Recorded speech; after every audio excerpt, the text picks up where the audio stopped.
Hello, I'm Anthony David Hobbs, and this is my review of Narnia. So we'll start at The Magician's Nephew. Now, C.S. Lewis, he didn't write this book first, no. He wrote like Lion, the Witch and the Wardrobe, Prince Caspian, Voyage of Dawn Treader. So he didn't write the Narnia books in the order they're set. He wrote prequels afterwards, prequels and sequels, yeah. And he makes no effort to hide this fact, no. In this book, there are bits when he says, that's such and such that went on to be the one in that book. And it's an important story because it explains how everything started. This is backstory for characters you already know. And the last chapter is even called the end of this story and the beginning of all the others. So, yes, this is like an advert for the other books, yeah.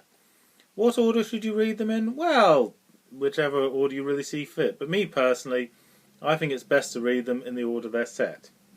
I didn't actually do that myself when I was a child. No, I read them in higgledy-piggledy order, but then after that, when I was a bit older, I read them in the right order, which works much better.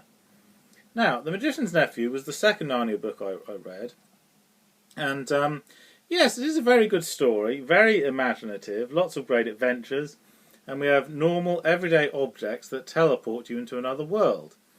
And that seems to be a running theme in all the Narnia books. In this case, it's magical rings. You need a yellow ring to teleport into the magical world, and a green ring to get you back. And, well, the two lead characters are they're Diggory Kirk and Polly Plummer, and the adventure begins when they explore in a secret passageway that goes through the attic. Now, it's the summer holidays, and of course kids like to do lots of outdoor activities in the summer, but it had been one of the wettest and coldest summers in years. That drove them to do indoor things, and that's how they discovered the secret passage. So if it hadn't been a wet summer, they would never have discovered that secret passage, and we wouldn't have had a story, no. Anyway, what happens is Uncle Andrew, picture of him there, with untidy grey hair, that's the stereotypical image of a mad scientist, yes. He uses the magic rings, he tests them on a guinea pig to teleport to this other world, but of course a guinea pig can't come back, so he tests it on the little girl, Polly Plummer. She's teleported into this other world, and because Uncle Andrew is a total coward, he won't go and rescue her himself. He orders his nephew to do it. All the responsibility is on him. Hence the title of the book, The Magician's Nephew.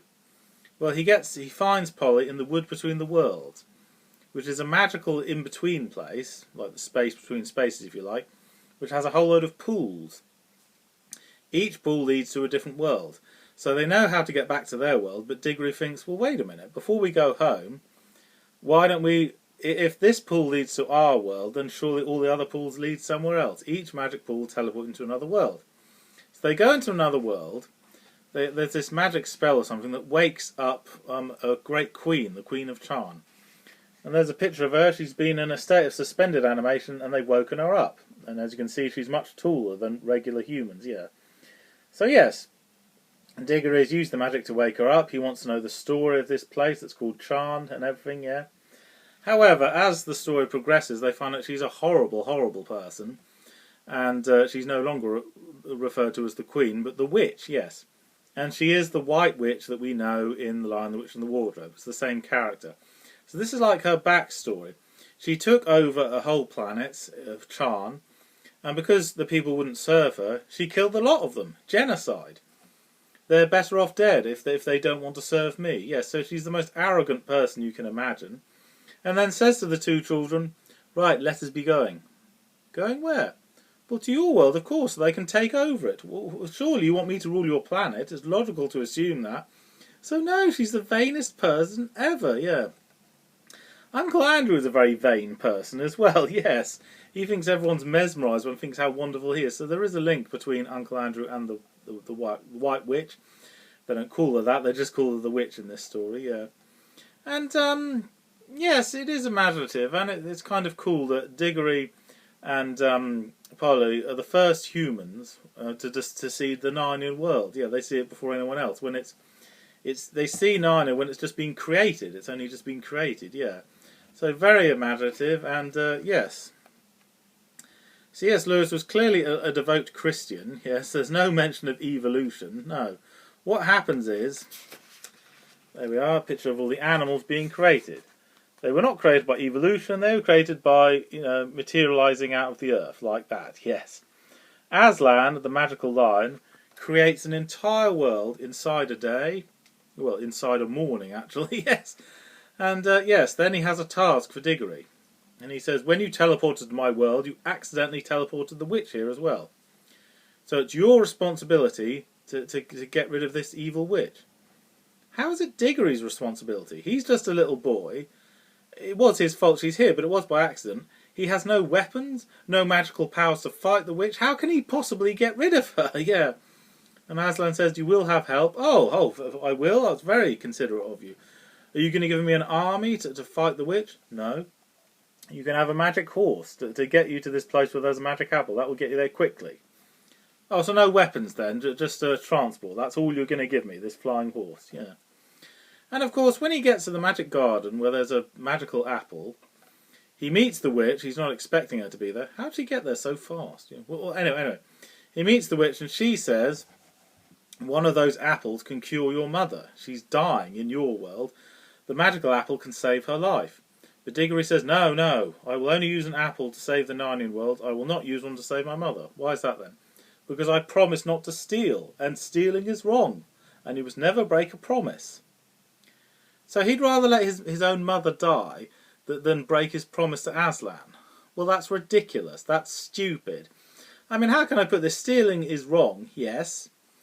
But under normal circumstances, stealing is wrong. If you're going to save somebody's life, then yes, then you make an exception to the rules, yes. But no, I think it's highly questionable morals, if you see what I mean, yeah. And here we have... the Magician's Nephew, basically, Aslan could save Diggory's life all along. He was just testing his faith, You'd rather let your own mother die than break a promise to me. And I'm very pleased of you for doing that, so in return I'm going to save your mother's life. Well, that's terrible, that's awful, and it gets worse. C.S. Lewis, his mother died when he was a child, so he knows what it's like to lose someone that close to you. So, yes, yes, you must never break promises, but you make an exception if it's to save somebody very close to you, yeah. So, yes, I guess morals have changed, yes. What was moral in the 50s would not be moral now. But in spite of these nitpicks, The Magician's Nephew is 90% perfect, yes. And one thing I did like about the story is Uncle Andrew is chased by a load of talking Narnian animals, and it makes him feel guilty about all the horrible experiments he did on animals in our world, so he's not going to be... Yes, C.S. Lewis is saying cruelty to animals is wrong, basically, so yes, Uncle Andrew mends his ways, yeah. So, okay, some good things about the story. Well, it does connect well with the other stories. It gives explanations like the backstory of the witch, the backstory of the lamppost. Why in the second one is there a lamppost in the middle of the wood? It's never clearly specified there, but it is clearly specified in this book, yes. And it explains, how the countries were formed and the names of the places and all this and everything, yeah. So, and the theme of when you get back to our world, no time has passed at all, yes. And how is the wardrobe in the sequel magical in the first place? Well, an explanation for that, because it's made of wood that comes from the Narnian world. So, yes, it does connect the stories well together, yeah. A few bits and bobs could have been done better, like when Aslan says to the two children afterwards, when you get home, here is an order. You must bury the magic rings and never use them again. Well, why? They're not your rings, they don't belong to you. Who are you to tell us what we can and can't do with those rings? Yeah. So, although, yes, a few bits... It makes logical sense when you're a child, but when you're an adult, you question what's right and what's wrong from this story, yeah. But overall, I'd say mostly it's very well done indeed, yeah. And where do the magic rings come from? Yes, they were made by stuff that was made by Atlanteans, yeah. So, yes, very good for backstory. And explains how things were done and how they got to be the way they are. So if you're a Narnia fan, you will love The Magician's Nephew. Thank you for watching. I'm Anthony Hobbs, and I'm never bored.